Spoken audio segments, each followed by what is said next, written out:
Si quieres comodidad, cásate con un rico. Eso fue lo que dijo mi hijo, riéndose frente a mi nieto. Lo dijo con la boca llena, saboreando el filete que yo misma había cocinado. Lo dijo sin mirarme, como si yo fuera parte de los muebles viejos del comedor. No respondí. No podía. El nudo en mi garganta no era de tristeza, era de años. Años engullidos, sacrificados, tragados en silencio. Me limité a levantarme, recogí mi plato, aún medio lleno, y caminé hacia el fregadero. No escuché que nadie dijera nada. Ni él, ni su esposa, ni siquiera mi nieto. Solo el roce del cubierto contra la porcelana y el leve sonido de los cubiertos cayendo en el agua sucia. Yo no pedí comodidad. Nunca. Solo dije que hacía frío y que quizás una estufa en mi cuarto ayudaría con las noches que ya no perdonan, mis huesos. Y él. Él soltó esa frase. Como un escupitajo elegante, como quien lanza una risa que hiere. Cerré los ojos, respiré hondo y no dije ni una palabra. Pero esa noche, Eliad, mi hijo, me vio. Me vio cruzando la calle frente al restaurante más caro de la ciudad. Me vio abrir la puerta de un auto negro con vidrios oscuros. Me vio bajar con un vestido que no había visto antes. Me vio entrar al restaurante. Y me vio, eso lo sé, sentada frente a un hombre con un reloj que brillaba más que las lámparas del techo. Y afuera, sí, afuera, 2 guardaespaldas esperaban con los brazos cruzados. Y entonces, Elías no se rió. ¿Cómo llegamos hasta aquí? Porque esto no empezó con esa cena, ni con esa frase, ni con el reloj. Empezó mucho antes, con una mujer como muchas, una que fue madre sola, enfermera de turno nocturno, esposa por poco tiempo, y después solo un apellido, López. Yo soy Dalva López. Y esta es la historia de cómo dejé de ser invisible. Cuando Eliad nació, yo tenía 23 años. Su padre, Adrián, se marchó antes de que cumpliera 2. Dijo que no estaba hecho para pañales ni despertares de madrugada, y no lo culpé. En aquellos tiempos, se veía con naturalidad que los hombres buscaran su libertad. Yo, en cambio, me busqué 2 turnos. Durante años trabajé en el Hospital General, y por las noches cubría vacantes en una clínica privada. Dormía en pedazos, comía lo que sobraba, y vivía con la cabeza inclinada, no por vergüenza, sino por cansancio. Pero Elías siempre estaba limpio, con cuadernos nuevos, zapatos sin huecos y el estómago lleno. Nunca le faltó nada. Nada material. Lo que sí le faltó, y con el tiempo lo entendí, fue ver a su madre feliz. Porque yo no me reía, no salía, no tenía amigas. Mi mundo era él.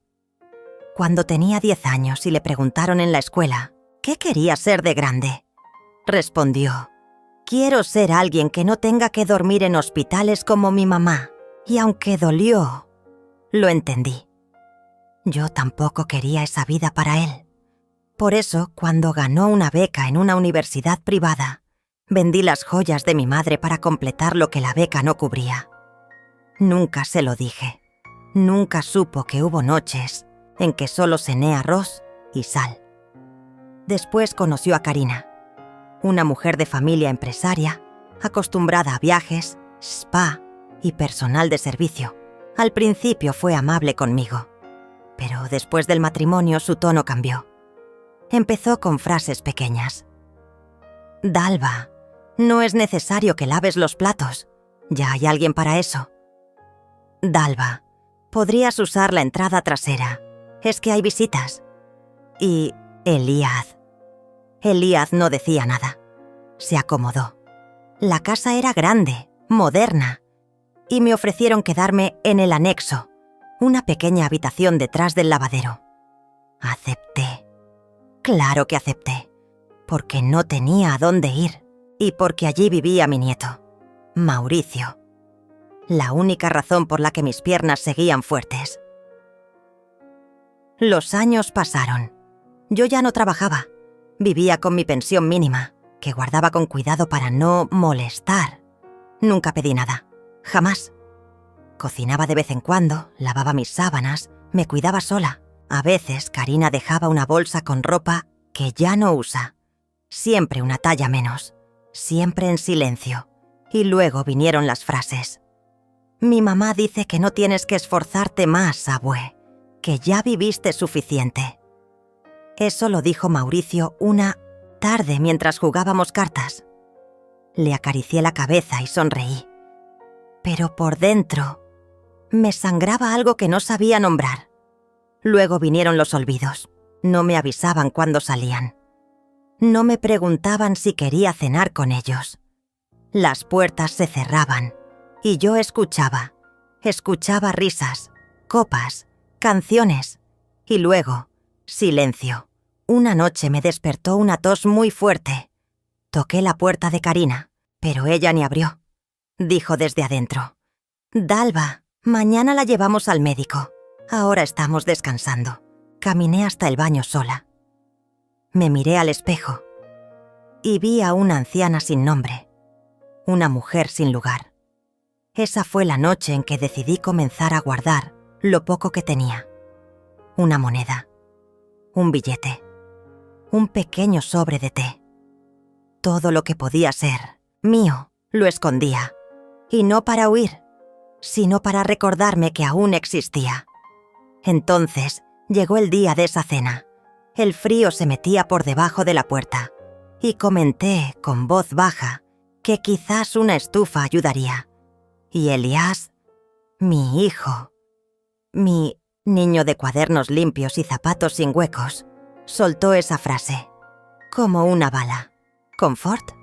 Entonces cásate con un rico. Y se rió. Se rió con gusto. Y ni siquiera me miró. Mauricio bajó la mirada. Karina se sirvió más vino. Y yo supe que algo estaba a punto de cambiar. Esa noche me puse el único vestido que tenía guardado desde hacía años. Uno que había usado para una boda lejana. Lo planché en silencio. Me maquillé apenas. Y cuando el auto negro se detuvo frente a mi puerta, salí. No me despedí. No dejé nota. No dije a dónde iba. Pero Elías me vio. Desde la terraza. Y no rió. No esa vez. Porque en la mesa del restaurante más caro, yo no estaba sola. Y ese hombre, el del reloj que brillaba, tenía una historia conmigo. Una historia que él, mi hijo, nunca quiso conocer, pero que ahora tendría que escuchar. Román Salvatierra, ese era su nombre. El hombre del reloj brillante, el del auto negro, el que hizo que mi hijo bajara la ceja por primera vez en años. Pero Román no apareció por azar. No fue un plan. No fue venganza. Fue destino. Un destino al que yo había renunciado hacía mucho. Lo vi por primera vez en la farmacia del centro. Había ido a comprar mis pastillas para la presión, como cada quincena. La chica que siempre me atendía estaba ausente, y fue él quien me miró desde la fila. Había envejecido. Claro que sí. Como yo. Pero sus ojos no habían cambiado. ¿Dalva?, preguntó con voz incrédula. Yo parpadeé 2 veces. Tenía el cabello más blanco que en mis recuerdos, pero su forma de inclinar la cabeza al hablar me lo confirmó. ¿Román?, murmuré como quien revive una palabra antigua, y entonces sonrió. Una sonrisa sin prisa, sin peso, sin sombra, y en esa sonrisa algo se encendió dentro de mí. No amor, no ilusión, algo más profundo. Reconocimiento. Me invitó a un café ahí mismo, en la pequeña cafetería del lado. Dudé.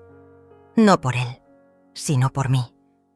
Porque no recordaba la última vez que alguien me miró como una persona y no como un estorbo que flota por la casa. Acepté. Hablamos por casi 2 horas. Me preguntó por mi vida, mi familia, mis años de enfermera. Y yo por primera vez en mucho tiempo hablé. No para quejarme, no para justificarme, solo hablé. Le conté de Elias, de cómo lo crié sola, de cómo se fue volviendo duro, frío, distante, de cómo terminé en una pequeña habitación detrás del lavadero. Román no me interrumpió, solo escuchaba. Después me habló de él, de cómo empezó con una sola clínica en un barrio pobre y hoy tenía más de 12, de cómo nunca se casó, aunque tuvo oportunidades, de cómo, en el fondo, siempre sintió que algo suyo se había quedado atrás. Al despedirnos me tomó la mano, no con deseo, no con pena, con respeto, y me dijo: «Dalva, fue un regalo encontrarte hoy. ¿Puedo invitarte a almorzar la próxima semana?» Yo asentí, sin pensar, sin pedir permiso, sin avisar. Y ese fue el inicio. Las siguientes semanas nos vimos 2 veces más. Caminamos por el parque. Fuimos a una librería antigua. Compartimos risas que no dolían. Y yo volví a recordar quién era antes de ser solo la mamá de Eliad. Una tarde me regaló una bufanda. «Es de lana de alpaca». Vi el color y pensé en ti. Era verde oscuro, el mismo tono que usaba cuando era joven y soñaba con viajar. La escondí en mi habitación, como si fuera algo ilegal. Y quizás lo era, para el mundo de Karina y Eliad, porque allí, cualquier gesto que no fuera sumisión, era rebelión, pero no me importó. Empecé a salir más, a caminar con paso más firme, a hablar con Mauricio sin miedo de que nos escucharan. Y él, mi nieto, lo notó. Una noche me preguntó: «Abue, ¿por qué estás más feliz últimamente?» Le sonreí. «Porque recordé que existo, mi amor». La mirada que me dio me partió el alma, como si nunca me hubiera visto antes, realmente. Y entonces, Román me hizo una invitación especial. «Dalva, este viernes es la inauguración de una nueva clínica. Me gustaría que me acompañaras. Es una cena formal, pero puedes vestirte como quieras. Solo quiero que estés ahí». Al principio dije que no.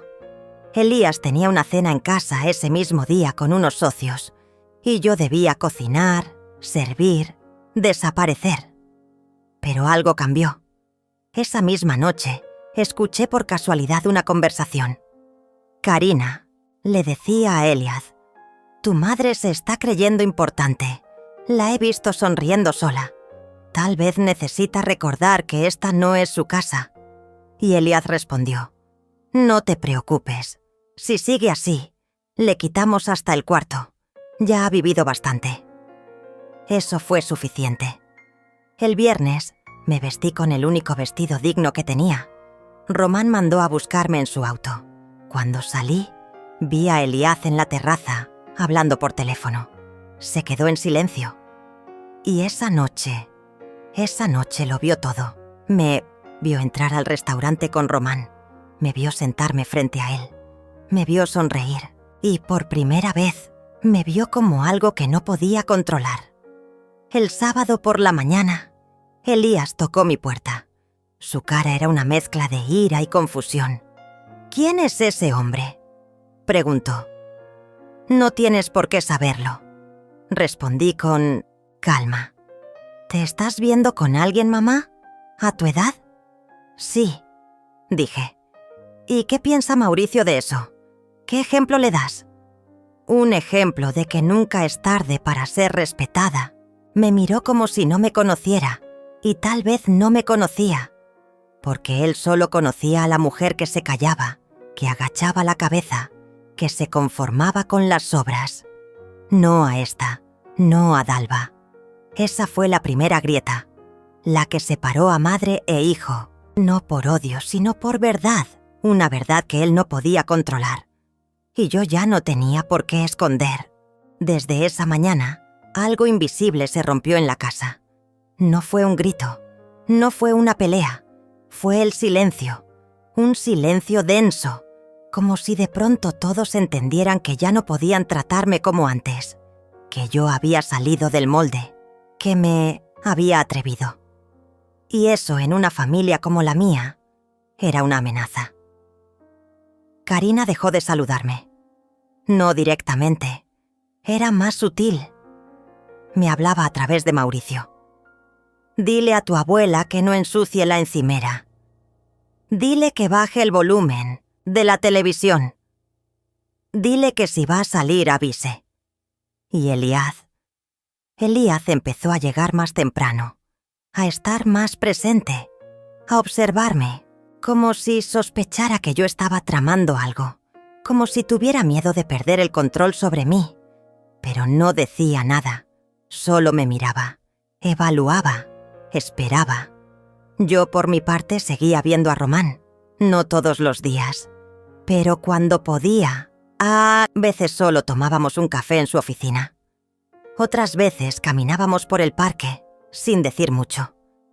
Era una compañía suave, sin exigencias, sin reclamos. Él no me preguntaba por qué vivía con mi hijo, ni por qué dormía en una habitación sin ventanas. No necesitaba hacerlo. Yo tampoco hablaba demasiado, pero cada vez que lo veía me sentía menos invisible, menos vieja, menos desperdiciada. Un día Román me dio una carta. No es urgente, pero léela cuando estés sola. Esa noche, esperé que todos se durmieran. Me senté en mi cama y la abrí. Era una propuesta, una casa pequeña, cerca del centro. Ya estaba comprada. Tenía mi nombre. Es un regalo. No quiero nada a cambio. Solo quiero que tengas un lugar donde nadie te haga sentir menos. Lloré. No de tristeza, de susto, porque en toda mi vida nadie me había ofrecido algo. Sin condiciones, sin pedir algo a cambio. Al día siguiente no mencioné nada. Guardé la carta en un libro viejo de medicina y actué como siempre. Pero la tensión en la casa seguía aumentando. Mauricio comenzó a hacerme preguntas. ¿Quién es ese señor, abue? ¿Te hace feliz? ¿Puedo conocerlo? Y ahí supe que algo estaba por cambiar. Porque los niños tienen una intuición limpia. Saben cuándo alguien merece confianza. Le respondí con la verdad. Le dije que era un amigo, que me hacía sentir viva, que me trataba con respeto. Mauricio asintió con una madurez que me conmovió. Entonces no dejes que papá te lo quite. Esa frase me perforó, porque era eso. Yo no estaba viviendo, estaba sobreviviendo. Y mi nieto lo veía, lo sabía, y aún así me protegía. Elías, sin embargo, no tardó en reaccionar. Un día llegó del trabajo más alterado de lo normal. Golpeó la mesa durante la cena. Quiero saber qué está pasando. No me gusta el ambiente de esta casa. Todos andan en secreto, susurrando. Tú, mamá, saliendo sin avisar. Mauricio, con esa cara de cómplice. ¿Qué están tramando? Nadie respondió. El silencio fue la única respuesta, pero a él no le bastó. Me siguió. Un jueves por la tarde, mientras yo salía para encontrarme con Román, lo vi en el auto, estacionado a media cuadra. Me siguió hasta el café. Me observó desde afuera. No entró. No me habló. Solo tomó nota. 2 días después, encontré mis cosas movidas. Mi bolso, mis cajones, incluso mi pequeño cofre donde guardaba cartas viejas. Elías había estado buscando algo. Pruebas, tal vez. No sé qué esperaba encontrar. Quizá quería justificar una reacción. Una forma de echarme sin remordimientos. Y entonces vino la primera humillación pública. Fue durante el almuerzo dominical, todos en la mesa. Mauricio, Karina, Elías y yo. Como de costumbre, yo servía, recogía, calentaba, hasta que Karina con voz cortante soltó. «Talba, ¿tú crees que es apropiado que una mujer de tu edad ande de cita en cita? ¿No te parece ridículo?» Mauricio dejó caer su tenedor. Yo, sin embargo, no respondí de inmediato. Me senté, respiré y dije: lo que es ridículo es criar un hijo que cree que su madre es su sirvienta. Elías se puso rojo. ¿Qué estás diciendo, mamá? Que me cansé, dije. Que no voy a pedir permiso para salir, para vivir, para respirar. Karina rió con desprecio. ¿Y a dónde vas a ir? A la casa de tu noviecito. ¿Con qué dinero, Dalva? La miré. Me levanté. Con el mío, con mi dignidad. Y salí de la mesa. Esa noche, Elías entró a mi habitación, sin tocar, sin respeto. Me lanzó la carta de Román sobre la cama. ¿Qué es esto? Es mi salida. ¿Te lo dio él? ¿Un hombre que apenas conoces? ¿Y vas a confiar en eso? Prefiero confiar en un extraño que me trata con respeto que en un hijo que me humilla. Se quedó callado. Por primera vez, sin palabras. Después dijo algo que me marcó. Si te vas, no vuelvas. Y yo respondí sin pestañear. Si me quedo, no soy yo. Pasé esa noche en vela, pensando, temblando. No por miedo, sino por incertidumbre. Porque salir significaba romper todo, incluso el vínculo con mi nieto. Y eso era lo único que me dolía. Pero en la mañana, cuando me vio haciendo mi maleta, Mauricio me abrazó. Abue, yo siempre te voy a querer. Hagas lo que hagas. Y supe que estaba lista. Román me recibió con los brazos abiertos. La casa era pequeña, sí, pero tenía ventanas grandes, olor a pintura fresca y una cama que no rechinaba con cada movimiento. Esa noche dormí como no lo hacía en años, sin ruidos, sin pasos, sin suspiros de desprecio en la puerta. Dormí como una mujer libre, pero la libertad tiene un precio. Al tercer día recibí una carta de un abogado. Elías me reclamaba una deuda. Según él, había vivido gratis por más de 10 años en su casa y ahora debía compensarlo. Era absurdo, era cruel, pero también era un aviso. No me dejaría ir tan fácil, y ahí empezó la verdadera guerra. Cuando leí la carta del abogado, me temblaron las manos. No de miedo, de rabia.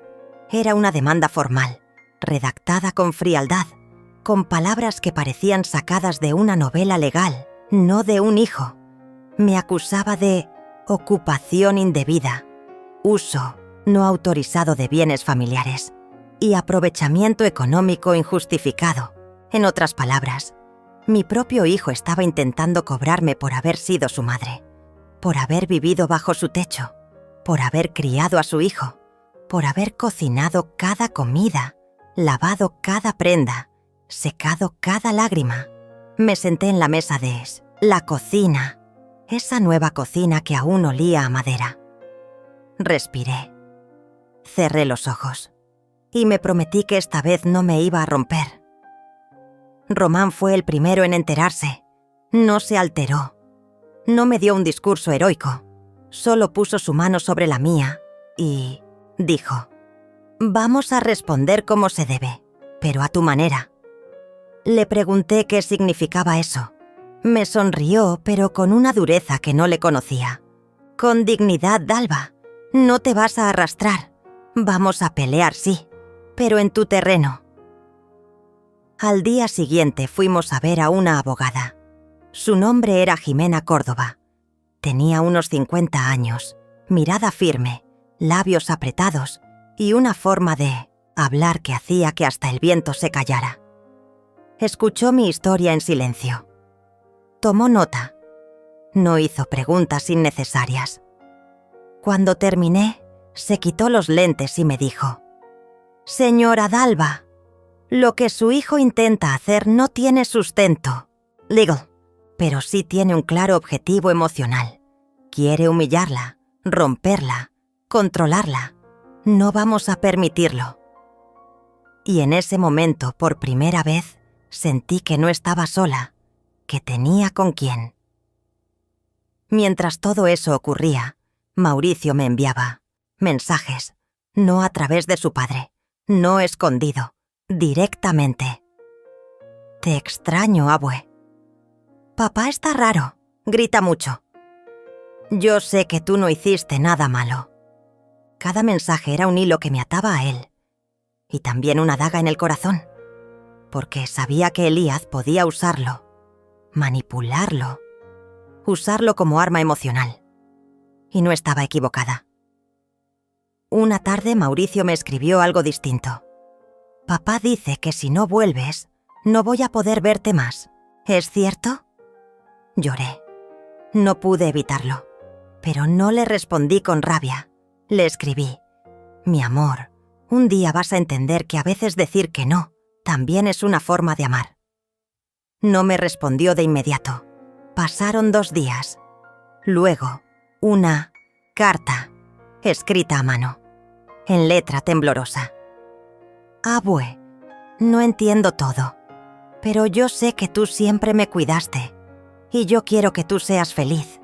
Yo también estoy triste aquí. A veces pienso que cuando tú te fuiste, la casa se quedó sin alma. La guardé, la besé, y la puse en mi almohada cada noche. La demanda siguió su curso. No avanzaba rápido, pero pesaba. Román me acompañaba a cada cita. Jimena me preparaba. Me enseñaba cómo hablar, cómo mirar, cómo no caer en provocaciones. Pero Elías empezó una nueva estrategia. Comenzó a hablar en medios, a través de gente conocida. Mi madre me abandonó. Se fue con un hombre por dinero. Ahora quiere hacerme daño. Llegaban comentarios a mi celular. Personas que no conocía me escribían, algunas para apoyarme, otras para atacarme. Vieja interesada. Madre ingrata. Seguro siempre fue una carga. Al principio me dolía, mucho, pero luego entendí algo que Jimena me dijo. Cuando una mujer deja de pedir permiso, se convierte en amenaza para quienes viven del control. Una mañana, Román me pidió que lo acompañara a una de sus clínicas. Era un evento benéfico. Iban políticos, empresarios, médicos, medios de comunicación. Dudé. Me sentía débil, señalada. Pero él insistió. Quiero que el mundo vea quién eres, no lo que tu hijo dice de ti. Me puse mi mejor vestido, el mismo que usé en nuestra primera cena. Me maquillé con manos temblorosas y fui. La gente me recibió con amabilidad. Me presentaron como Dalva López, exenfermera, defensora de derechos de adultos mayores. No entendí al principio. Román había registrado una pequeña fundación a mi nombre, en secreto. Quiero que ayudes a otras mujeres como tú, que tengan voz, que tengan refugio. No pude hablar, solo lo abracé. Esa noche salimos en el periódico local. Una foto mía junto a Román y otras mujeres de edad.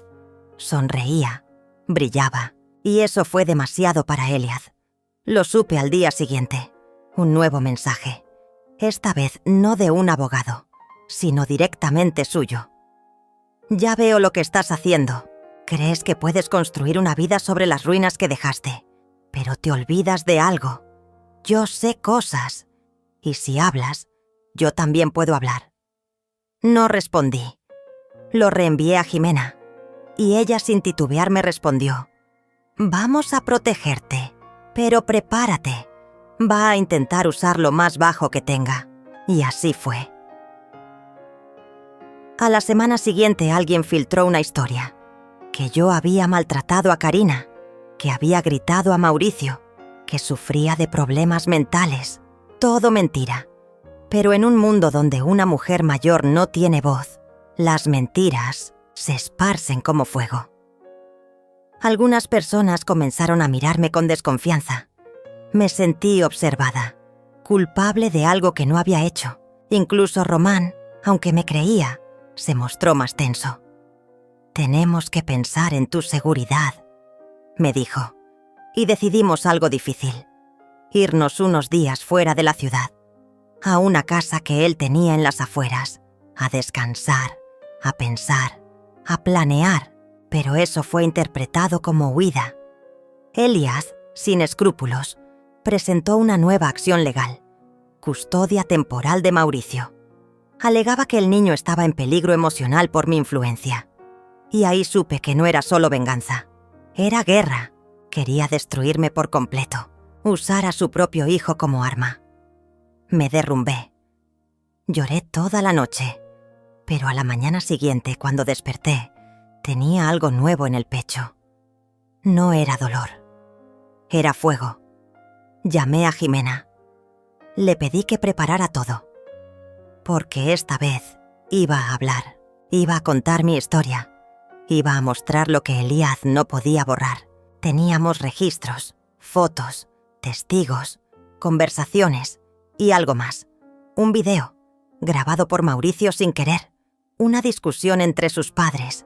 Karina diciendo: «Tu madre nunca fue una carga. Tú la hiciste sentir así». Y él gritando: «Esa mujer se lo merece, por dejarme solo con mi padre, por abandonarnos. Ahora me toca cobrar». Mauricio lo había guardado sin entender, y ahora era nuestra prueba más fuerte. Román, al enterarse, me abrazó. «Estás haciendo lo correcto, y aunque duela, esta vez no vas a estar sola». Yo no sabía qué vendría, solo sabía que había cruzado una línea, que ya no había vuelta atrás. Pero también sabía que por primera vez en mucho tiempo no me avergonzaba de quién era. Era Dalva López, madre, abuela, sobreviviente. Y ya no tenía miedo. Llegó el día de la audiencia. No era un juicio final, no todavía, pero sí una audiencia clave. Determinaría si la demanda por ocupación indebida avanzaba o si sería desestimada. También se decidiría si Elias podía solicitar restricciones legales sobre mi cercanía con Mauricio. Era una batalla emocional, pero también jurídica. Me vestí con calma. Usé un traje sencillo, gris oscuro, que me hacía sentir firme. No quería parecer frágil. Tampoco quería provocar, solo mostrar quién era. Una mujer que había vivido demasiado como para dejarse aplastar por el ego roto de su propio hijo.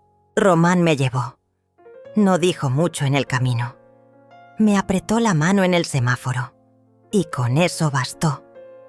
Cuando entramos a la sala, ahí estaba él, mi hijo, Elías, vestido con un traje caro, bien peinado, la misma sonrisa que usaba cuando mentía, de niño. A su lado, una abogada joven, altiva, con un maletín lleno de papeles que creía que podían borrar mi historia. Elías no me miró, o fingió no hacerlo. Pero cuando Mauricio entró, con una trabajadora social, sí volteó. Se puso de pie, como si fuera el padre del año. Quiso abrazarlo, pero el niño dudó. Dio un paso atrás, y eso, aunque pequeño, fue una grieta. Porque había testigos, y nadie puede obligar a un niño a amar. Jimena habló primero, con firmeza, con claridad. Presentó pruebas, fechas, fotografías, documentos que mostraban que yo había vivido en esa casa con consentimiento, que había contribuido económicamente cuando pude, que jamás hubo intención de quedarme con nada. Mostró mensajes de Elias agradeciéndome por cuidar a Mauricio, incluso documentos firmados donde me nombraba responsable legal en su ausencia. Era abrumador. Yo observaba todo sin mover un músculo. Hasta que fue mi turno de hablar. Me puse de pie. No temblaba. No lloraba. Hablé. Conté mi historia, desde que era enfermera, desde que me quedé viuda, desde que me mudé a vivir con mi hijo para ayudarlo. Nunca pedí nada. Solo quise estar cerca de los míos. Cocinaba, limpiaba, cuidaba. Lo hacía con amor, no por obligación. Cuando nació mi nieto, él se convirtió en el centro de mi mundo. Pero nunca imaginé que ese amor sería usado en mi contra. La jueza me miraba con atención. Vi en sus ojos que entendía, que sentía, pero también vi algo más. Rabia contenida. Elías intentó hablar. Dijo que yo era manipuladora, que fingía ser víctima, que había destruido su matrimonio, que hablaba mal de Karina frente a Mauricio, que había intentado aislar al niño de su madre. Nada tenía pruebas. Todo era palabra contra palabra, hasta que Jimena presentó el video. Ese en que Karina le gritaba que dejara de culparme, en que él hablaba de venganza. La jueza pidió silencio. Observó el video 2 veces. Luego escribió algo y dijo: «Esto cambia muchas cosas». Ordenó una evaluación psicológica para todos los involucrados. Suspendió la solicitud de restricción y dijo que la demanda económica sería evaluada en una audiencia posterior, pero que por ahora la prioridad era la estabilidad emocional de Mauricio. Elías no dijo nada, pero lo vi apretar los dientes. Lo vi perder por primera vez el control de la narrativa. Salimos del tribunal en silencio. Mauricio me abrazó. Me dijo: «Abue, no entiendo todo, pero estoy orgulloso de ti». Y yo me rompí. No lloré delante de todos, pero cuando llegamos al auto, apoyé la cabeza en el hombro de Román y solté todo. No era tristeza, era alivio. Era una vida entera de dolor saliendo de mis poros. Pero la guerra no había terminado. Esa misma noche, Elías apareció en televisión. En un programa de esos sensacionalistas. Contó su versión. Que yo lo había abandonado cuando era niño. Que me fui con otro hombre dejando a mi esposo enfermo. Que siempre fui fría, distante. Que solo regresé cuando me convenía. Mentiras, pero bien contadas. Lloró frente a las cámaras, mostró fotos viejas, dijo que solo quería proteger a su hijo de una mujer inestable. Yo vi todo en silencio. Román apagó la televisión. No vale la pena, Dalva. Él está desesperado. Pero yo sabía lo que hacía. Elías estaba preparando el terreno. Si perdía legalmente, quería ganar socialmente. Y eso podía doler más. Los días siguientes fueron duros. La gente comentaba. Algunos me defendían, otros dudaban. Recibí llamadas de conocidos, de familiares lejanos, algunos con apoyo, otros con preguntas disfrazadas de curiosidad morbosa. Jimena me recomendó no hablar con la prensa. «Ya hablaste donde importa, en la corte. No te expongas más». Pero algo dentro de mí hervía. Quería contar mi versión. Quería decir mi verdad. Y no por revancha, por dignidad. Fue entonces cuando ocurrió algo inesperado. Una periodista llamada Valeria Ortúzar me contactó. No era amarillista. Trabajaba para una revista seria. Me dijo que había investigado mi caso, que había visto los documentos, que había hablado con personas que me conocían. Quería hacer una entrevista, pero no para generar escándalo, sino para hablar de algo más grande, el maltrato silencioso que muchas mujeres mayores sufrían en sus propias familias. Dudé, pero acepté. Y esa entrevista cambió todo. Hablé sin rencor, sin acusaciones directas. Solo conté mi historia, mis silencios, mis esfuerzos invisibles, mis renuncias. Y la publicación se volvió viral. Porque no era solo sobre mí. Era sobre miles de mujeres que habían sido usadas, ignoradas y luego descartadas. Mujeres que criaron a sus hijos solas, que cuidaron a sus nietos, que callaron para no incomodar, que cedieron su espacio, su cuerpo, su vida, y luego fueron llamadas estorbo. Recibí cartas, mensajes, visitas, mujeres que venían a mi casa llorando. Gracias por hablar. Gracias por decir lo que nunca me atreví. La fundación que Román había creado creció. Se sumaron voluntarias, abogadas, psicólogas. Comenzamos a ofrecer asesorías, refugios temporales, redes de apoyo. Dalva López dejó de ser una madre acusada. Se convirtió en referente, en voz, y eso fue lo que más enfureció a Eliad.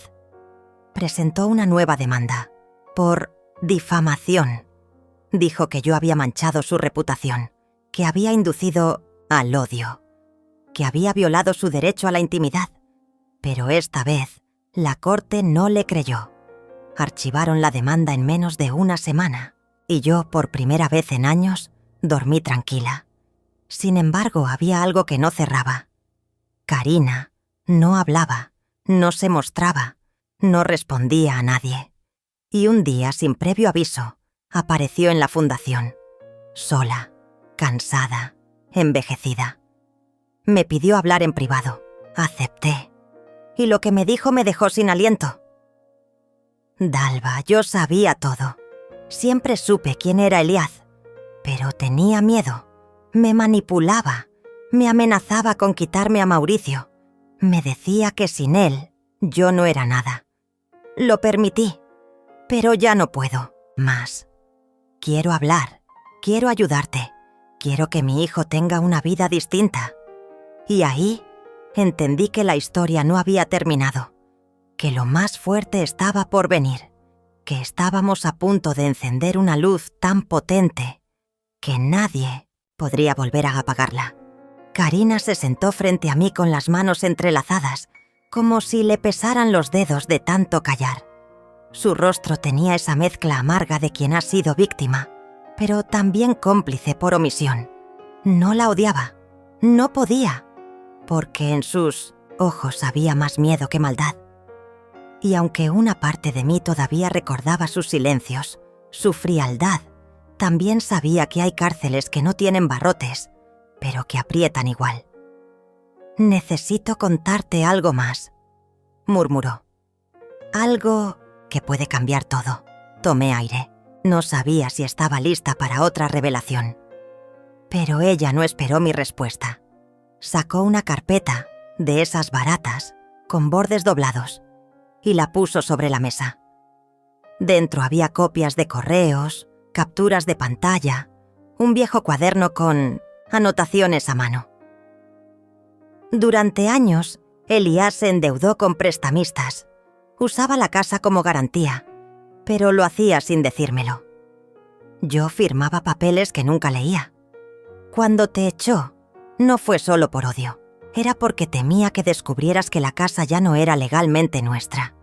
Está hipotecada varias veces y está a punto de perderla. Sentí un vacío en el estómago. No por la casa, sino por todo lo que eso implicaba. El desprecio de Eliad no era solo emocional, era táctico. Me quería fuera porque necesitaba vender el poco honor que le quedaba sin testigos. Karina se quebró. Él no va a parar, Dalva. Tiene miedo de que tú hables, de que Mauricio te crea. Si pudiera borrarte, lo haría. Por eso vine. Quiero ayudarte a protegerte.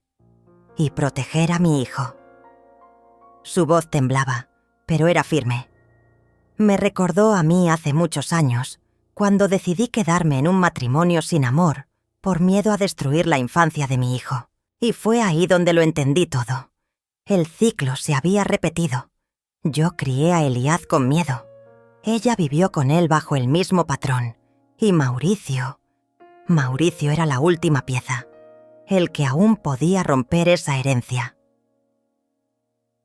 Jimena no tardó en organizar las pruebas. Pidió una reunión con la fiscalía para exponer lo que Karina había entregado. No buscábamos venganza, sino protección. Queríamos una orden que impidiera a Eliad tomar decisiones legales sobre la propiedad sin consentimiento de los demás. Queríamos que se le revisaran las cuentas y queríamos, por sobre todo, que Mauricio no fuera usado como escudo emocional en medio de un naufragio económico.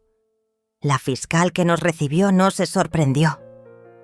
He visto muchos casos así. Hombres que construyen imperios de apariencia sobre cimientos de mentira. Y cuando se desmoronan, arrastran a todos. Aceptó abrir una investigación preliminar. Fue entonces cuando recibí la primera amenaza. Una carta, sin remitente, escrita a mano.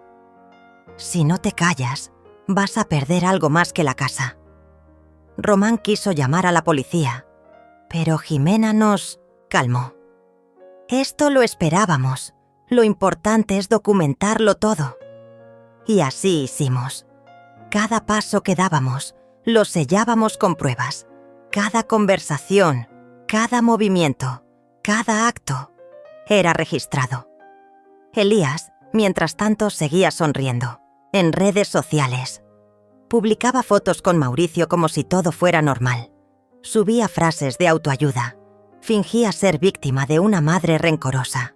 Pero sus ojos ya no brillaban igual. Y su círculo comenzó a romperse. Un antiguo socio suyo, un tal Ernesto, se acercó a Jimena. Quería declarar. Había sido parte de sus negocios turbios. Y ahora sentía que era cuestión de tiempo para que todo explotara. Jimena lo protegió legalmente, y gracias a él, supimos que Elías no solo tenía deudas, sino que había hecho falsificaciones de documentos, incluso usando mi firma en algunos contratos. Eso ya era delito. Y grave. La tensión crecía como una cuerda estirada al límite, pero yo ya no era la misma mujer que se quedaba callada en el rincón del comedor. Ahora era yo quien dictaba los ritmos. Y decidí hacer algo que cambiaría la narrativa para siempre. Hablé en una conferencia pública. No solo conté mi historia, hablé del sistema, del abandono, del maltrato a las mujeres mayores, del miedo a hablar. El evento fue transmitido en vivo. Y ahí, entre el público, vi rostros conocidos. Vi a vecinas, a enfermeras jubiladas, a maestras retiradas, todas con lágrimas contenidas, porque mi historia no era única, era colectiva. Esa noche mi nombre fue tendencia en redes. La entrevista anterior había sido fuerte, pero esto fue un grito, una sacudida. Me escribieron mujeres desde pueblos que no conocía. Una escribió: mi hijo me sacó de casa para vivir con su esposa y ahora ni me saluda, pero ya no tengo miedo. Otra dijo: pensé que estaba sola, pero al escucharte, entendí que somos muchas. Esa fue la victoria real. No la legal, la emocional. Pero la ley también se movía. El juez asignado a la nueva causa ordenó una auditoría financiera completa a Elías. Y no solo eso, suspendió temporalmente sus derechos administrativos sobre la casa. Por primera vez, él no tenía el control. Y eso lo desquició. Una noche tocó la puerta de mi casa. Román no quería abrir, pero yo sí. Lo recibí en la entrada. Estaba desencajado, no borracho. Peor, estaba sobrio, lúcido, furioso. ¿Qué quieres?, te pregunté. Él sonrió, pero era una sonrisa rota. Solo vine a verte, a ver qué se siente tener una madre que se cree heroína. Pero no eres más que una vieja sola. Nadie te va a querer. Nadie. Román se va a cansar. Mauricio va a crecer. Y va a entender quién eres en realidad. Y te va a odiar como yo. Sus palabras eran cuchillas, pero ya no sangraban, porque ya no me herían desde adentro. Te equivocas, Elías. Yo no estoy sola. Solo me dejé de rodear de quienes me apagaban. Cerré la puerta con calma. Y fue ahí cuando escuché su voz quebrarse por primera vez. Yo solo quería que me amaras, mamá. Pero no lo dijo hacia mí. Lo dijo hacia nadie. Hacia un vacío que ni él sabía llenar. Karina, tras ese episodio, decidió grabar una declaración notarial. No solo confirmaba los abusos económicos, también admitía violencia psicológica y pidió protección legal para ella y para Mauricio. Eso cambió el eje del caso. Ahora no solo se trataba de una disputa patrimonial, era una posible denuncia por violencia intrafamiliar. Y eso lo cambió todo. Mauricio, mientras tanto, comenzó a preguntar: ¿Por qué mi papá está tan enojado? ¿Por qué dice que tú le robaste? No podía mentirle, pero tampoco podía romperlo, así que le conté la verdad a su medida. A veces, las personas se pierden. No saben cómo amar. Pero eso no es tu culpa, y tampoco es la mía. Él asintió. ¿Puedo seguir queriéndolo? Claro, hijo, siempre. Pero querer no significa aceptar todo. Sus ojos brillaron. Estaba entendiendo más de lo que yo creía. Y entonces llegó el día. El día en que todo se pondría sobre la mesa. El juicio definitivo estaba a punto de empezar. Y yo estaba lista. El día amaneció con una calma extraña, como si el aire supiera que algo iba a romperse. Me vestí sin prisa, eligiendo un vestido azul oscuro que siempre me dio fuerza. No era lujoso, pero tenía historia. Me lo había puesto la última vez, que sentí que era dueña de mi vida. Román me acompañó hasta la entrada del juzgado, pero no entró. «Este es tu momento», me dijo, y lo entendí. Algunos combates no se comparten, se enfrentan sola, con la cabeza alta y la memoria despierta. Al entrar, el frío del recinto me cortó los brazos como si me quisiera hacer dudar. Pero no lo logró. Jimena ya estaba allí, organizada, con papeles clasificados, pruebas en orden y una mirada que decía: «No vamos a retroceder». Del otro lado vi a Eliad, traje nuevo, sonrisa vieja. Esa sonrisa de comerciante de feria que aprendió a vender cualquier mentira con el tono justo. Karina no estaba con él. Se había negado. Y eso ya era una victoria silenciosa. El juicio comenzó con los alegatos. Jimena fue clara, directa. Esta no es una disputa familiar sin importancia. Es un caso de manipulación, falsificación de documentos, abuso económico y violencia psicológica prolongada contra una mujer mayor, una madre. Presentó las pruebas una por una. Los documentos que Elías había falsificado, los préstamos ocultos, las capturas de sus amenazas, el testimonio de Karina y de Ernesto. El juez no dijo nada, pero sus ojos hablaban. Cuando le tocó el turno a Eliad, cambió el guión. «Mi madre tiene problemas mentales, se siente abandonada y busca atención. Yo jamás la eché de casa. Ella se fue sola. Está manipulando a todos, incluso a mi esposa y a mi hijo». Mentía con una tranquilidad que me heló. Pero lo peor no fue eso. Lo peor fue cuando usó a Mauricio. Mostró fotos del niño abrazándolo. ¿Esto es un padre violento? ¿Esto es un hijo ingrato? El juez lo detuvo. No utilice al menor para justificar sus actos. Pero ya lo había hecho. Había intentado convertir a mi nieto en prueba emocional. Y eso no lo iba a permitir. Jimena pidió que Karina declarara. Ella entró con paso tembloroso, pero decidido. Su voz tembló al principio, pero luego se sostuvo.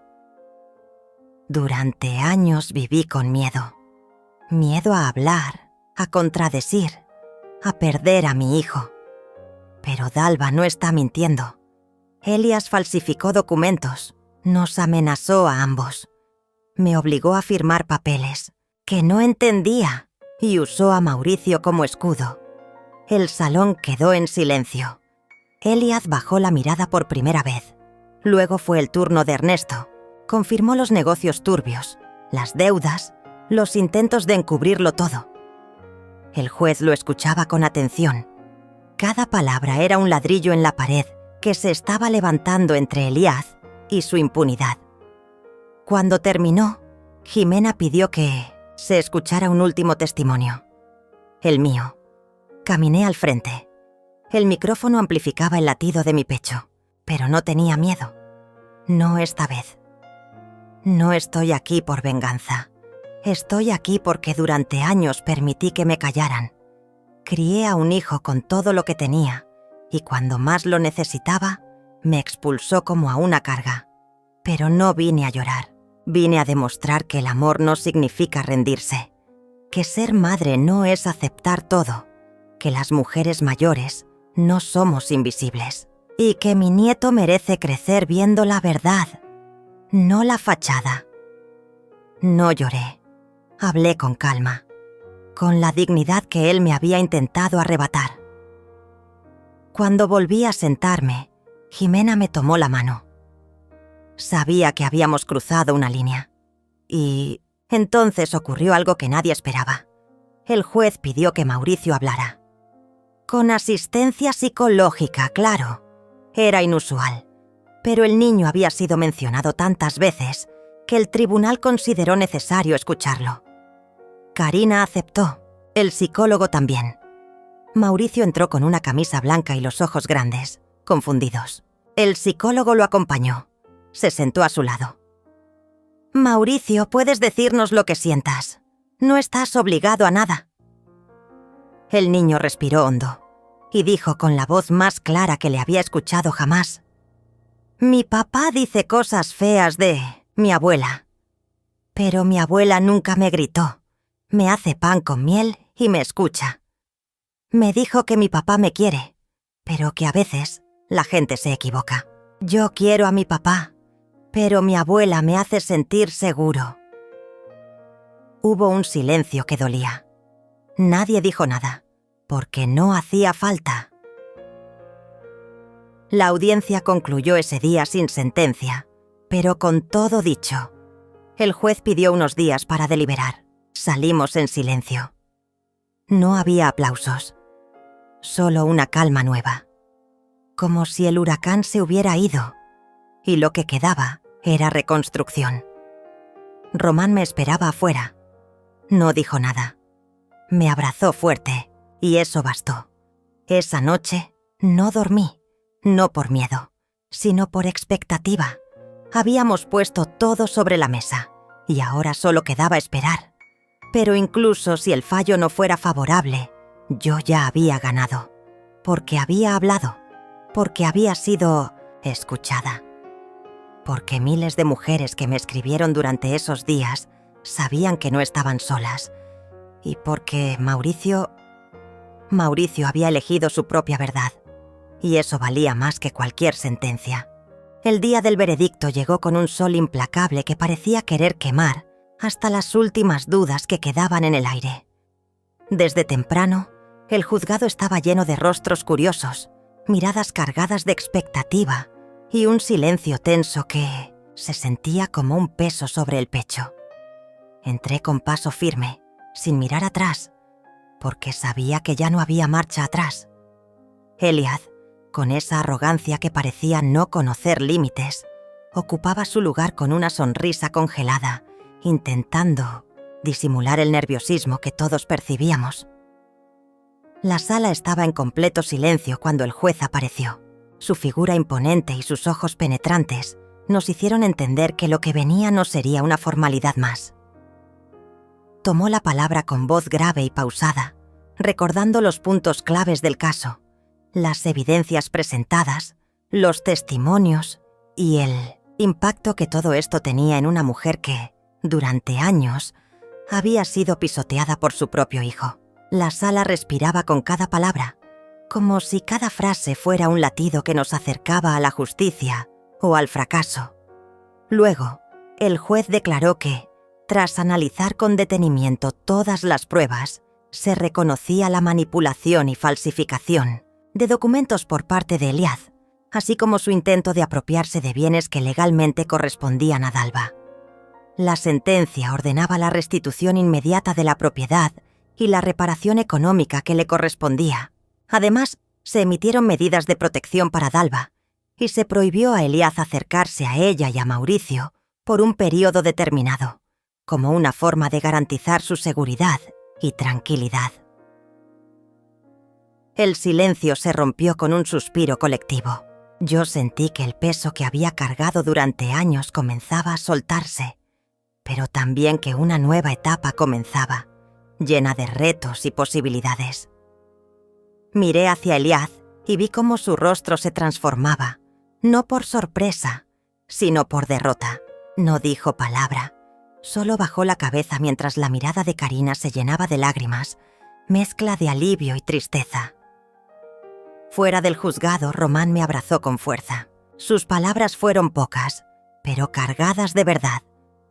Esto es solo el comienzo, Dalva. Ahora tienes que vivir para ti, no para ellos. Y yo comprendí que era cierto. Durante demasiado tiempo, mi vida había girado alrededor de un hijo ingrato y una familia rota. Ahora era hora de reconstruirme desde las cenizas, con la dignidad que me habían intentado arrebatar. Con el paso de los días, la noticia se esparció. Mujeres mayores me escribieron, me llamaron, me contaron sus historias. No era solo mi batalla. Era la de todas las que fueron silenciadas, despreciadas y abandonadas. Decidí entonces empezar a compartir mi experiencia públicamente para que nadie más tuviera que vivir lo mismo. Abrí un blog, luego un canal donde narraba no solo mi historia, sino también consejos legales, emocionales y de empoderamiento para mujeres en situaciones similares. Mauricio, mi nieto, se convirtió en mi mayor apoyo. Él entendía más de lo que cualquiera imaginaba. Sus abrazos, sus palabras inocentes, me daban la fuerza para seguir adelante. La relación con Karina también mejoró. Juntas enfrentamos las heridas del pasado y aprendimos a ser una familia, de verdad, aunque fuera en circunstancias difíciles. En medio de todo esto, Román fue un pilar fundamental, no solo como compañero, sino como alguien que me recordó que el amor propio era el mejor refugio contra cualquier tormenta. Con él, volví a sentir que merecía felicidad, que podía construir un presente sin miedo y un futuro con esperanza. No fue fácil dejar atrás el pasado, pero cada paso que daba, cada pequeña victoria, me acercaba más a la mujer que siempre quise ser. Una tarde, mientras revisaba mensajes, recibí un correo inesperado. Era de una editorial interesada en publicar mi historia. «Queremos que tu voz llegue más lejos», decían. Fue un momento surrealista. La mujer que una vez fue humillada y desechada, ahora estaba a punto de compartir su verdad con miles. Acepté sin dudar. La escritura fue un proceso catártico, cada palabra una liberación, cada página un puñetazo a la injusticia. El día de la presentación del libro, un auditorio lleno de mujeres y hombres esperaban escucharme. Me temblaban las manos al subir al escenario, pero recordé todo lo que había pasado, cada lágrima y cada sonrisa robada. Mi voz se volvió firme, clara, llena de emoción. Conté mi historia sin adornos, sin miedo. Hubo momentos de silencio, de lágrimas compartidas y aplausos que se sintieron como abrazos. La justicia silenciosa que había buscado se convirtió en un legado, en una luz para otras que, como yo, pensaron que el abandono y la humillación eran su destino, pero no lo eran, nunca lo fueron, porque el verdadero confort no está en el dinero, ni en la apariencia, está en la dignidad, en el amor propio y en la fuerza para decir basta y levantarse. Mirando hacia atrás, veo la mujer que fui, la que sufrió en silencio y la que hoy brilla con su propia luz, la que no necesita un hombre rico para sentirse completa, la que aprendió a amarse a sí misma y que con esa fuerza logró reconstruir su vida, su familia y su futuro. Y eso, más que cualquier sentencia, es mi verdadera victoria. Llegó el momento de cerrar esta historia que marcó mi vida para siempre, y lo hago con el corazón abierto, porque sé que muchas mujeres están escuchando y quieren saber si después de tanto dolor queda algo de luz. Yo les digo que sí, que siempre queda luz, incluso cuando parece que la oscuridad ha ganado. Después del juicio, del libro y de las nuevas batallas, encontré un camino inesperado. La paz conmigo misma y la reconstrucción de un legado que va mucho más allá de las heridas que dejaron los años de abandono y humillación. No fue fácil, ni rápido, ni sin heridas nuevas que sanar, pero cada paso, por pequeño que fuera, me acercaba a la mujer que siempre soñé ser. Los meses que siguieron al veredicto fueron un desafío constante. Descubrí que la libertad no es solo una palabra, sino un trabajo diario, una decisión que hay que tomar una y otra vez. Tuve que aprender a vivir sin miedo, a confiar en mí misma, a construir una nueva rutina que no dependiera ni del pasado, ni de la aprobación de aquellos que me lastimaron. Salir sola a la calle, hacer planes sin consultar a nadie, cuidar de mi bienestar sin sentir culpa. Todo eso era nuevo para mí. En cada paso, sentía que me reinventaba, que me devolvía la voz que tantos años me habían arrebatado. Una de las noches que marcó un antes y un después fue cuando decidí salir a cenar sola. Sentí ese temor extraño, una mezcla de ansiedad y emoción, pero no lo dejé vencerme. Mientras esperaba mi mesa, vi a un hombre elegante con un reloj brillante y un guardaespaldas en la puerta. No fue para impresionar a nadie, ni para parecer alguien que no soy. Fue un símbolo para mí, un recordatorio de que el mundo era más grande, más diverso, y que yo podía elegir cómo vivir sin tener que pedir permiso a nadie. Aquella noche supe que podía ser dueña de mi destino. Román, que había sido un pilar durante todo este proceso, me acompañó en esta etapa con paciencia y ternura. No solo era mi compañero, sino alguien que me ayudó a redescubrir el amor sin condiciones, sin chantajes, ni expectativas rotas. Aprendí a amar y a ser amada, desde un lugar nuevo, con respeto y libertad. No fue fácil dejar atrás los fantasmas del pasado, ni olvidar el daño que Elías me causó. Pero con cada día que pasaba, con cada gesto de cariño sincero, fui sanando las heridas más profundas. La relación con Mauricio, mi nieto, también se transformó. Se convirtió en mi mayor alegría y motor, la esperanza viva que necesitaba para no rendirme. Juntos rompimos el ciclo de dolor y desconfianza que parecía imposible de superar.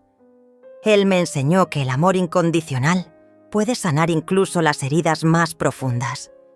Y con Karina, la madre de Mauricio, también tejimos un nuevo lazo, esta vez basado en el respeto, la verdad y el apoyo mutuo. Fue un proceso lento, a veces doloroso, pero necesario para que nuestra familia empezara a sanar. Las cartas y mensajes que empecé a recibir de mujeres que se sintieron identificadas con mi historia me sorprendieron. Cada palabra, cada testimonio de solidaridad y valentía me impulsó a crear algo más grande, un proyecto de ayuda legal y emocional para madres mayores que sufren abusos y desprecios similares. Quise que ninguna otra mujer tuviera que vivir en silencio, con miedo o resignación. Transformé mi dolor en una fuente de esperanza para muchas, un legado real que trasciende lo personal y se convierte en un movimiento de justicia y amor. Una de las tantas charlas que di, rodeada de mujeres con historias similares, comprendí que mi voz era más poderosa de lo que imaginaba. No solo había ganado un juicio, sino que había encendido una llama que nadie podría apagar.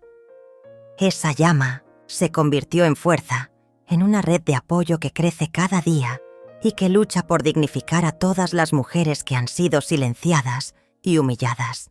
En ese momento supe que mi vida no se definiría por el desprecio de un hijo, sino por el amor que pude construir con quienes realmente me valoraban y respetaban. Hoy, cuando miro hacia atrás, veo que cada golpe, cada lágrima y cada humillación me hicieron más fuerte. Aprendí que el verdadero confort no se encuentra en el dinero de un hombre ni en su poder, sino en la libertad de ser una misma, en la dignidad recuperada y en la valentía de levantarse cuando todo parece perdido. Soy Dalva López, una mujer que cayó, sí, pero que supo levantarse, reclamar su espacio y construir un futuro digno y lleno de luz. No necesito que nadie me sostenga para sentirme completa. Aprendí a amarme a mí misma y con ese amor logré transformar mi vida.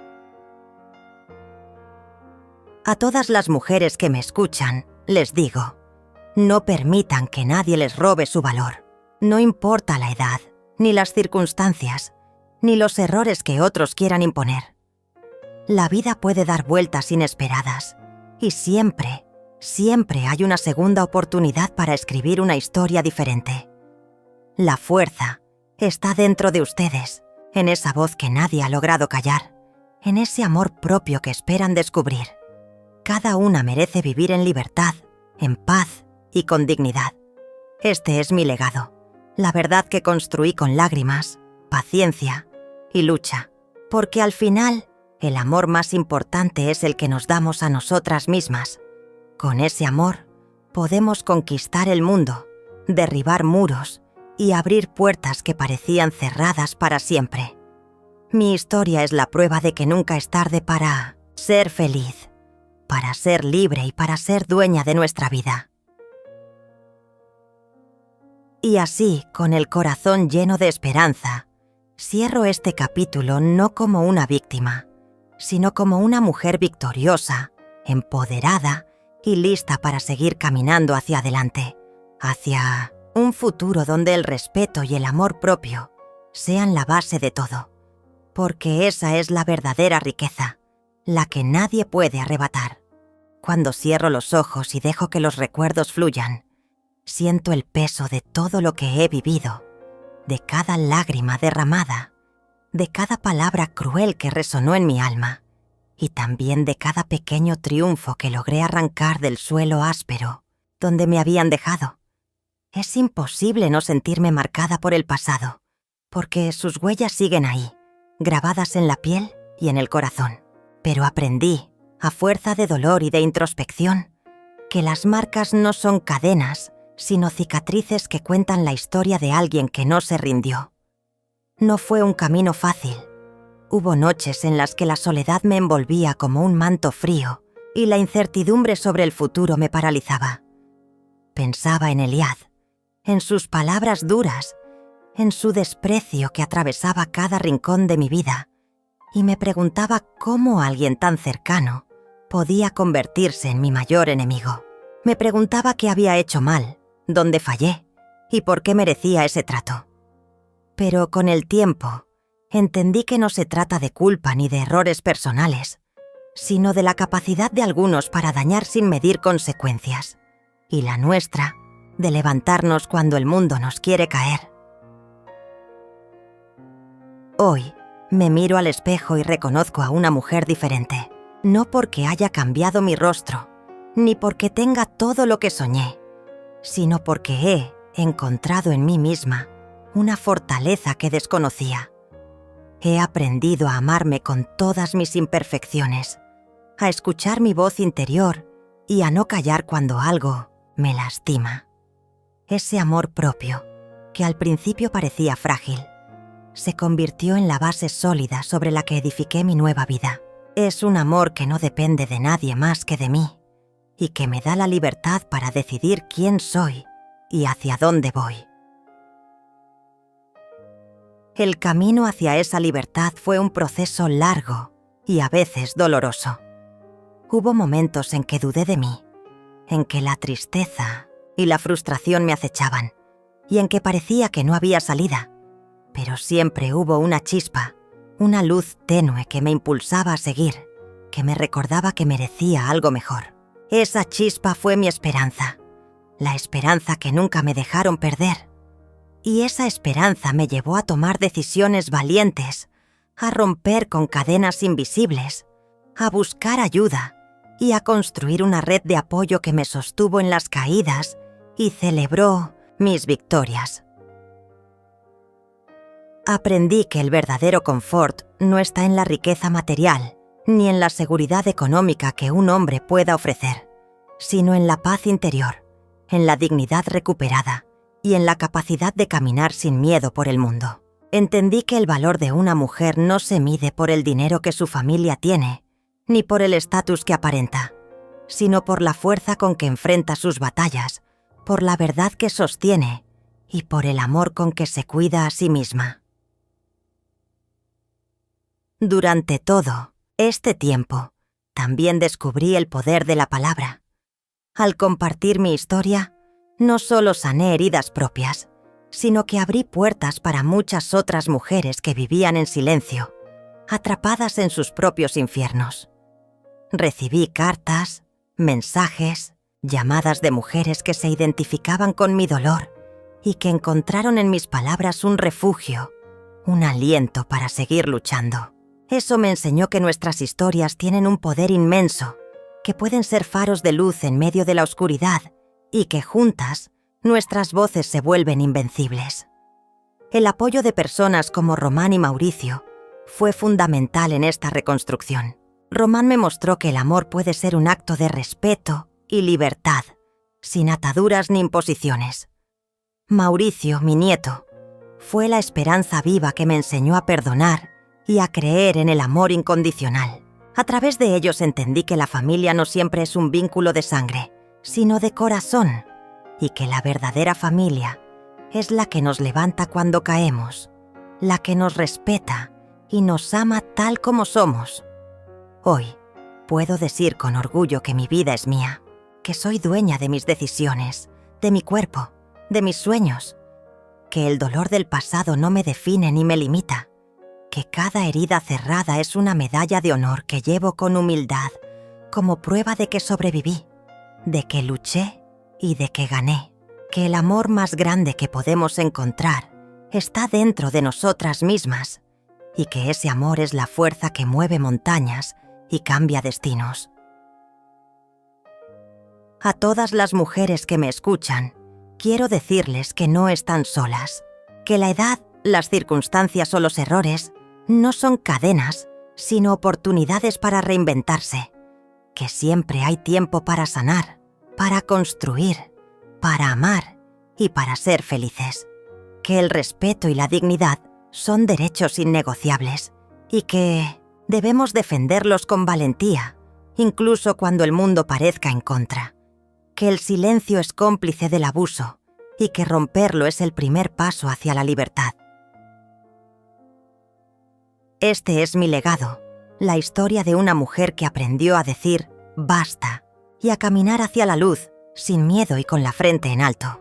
Una historia que espero inspire a muchas otras a encontrar su voz, a buscar su verdad y a vivir con plenitud. Porque al final, la verdadera riqueza no está en lo que tenemos, sino en lo que somos y en el amor que nos damos a nosotras mismas.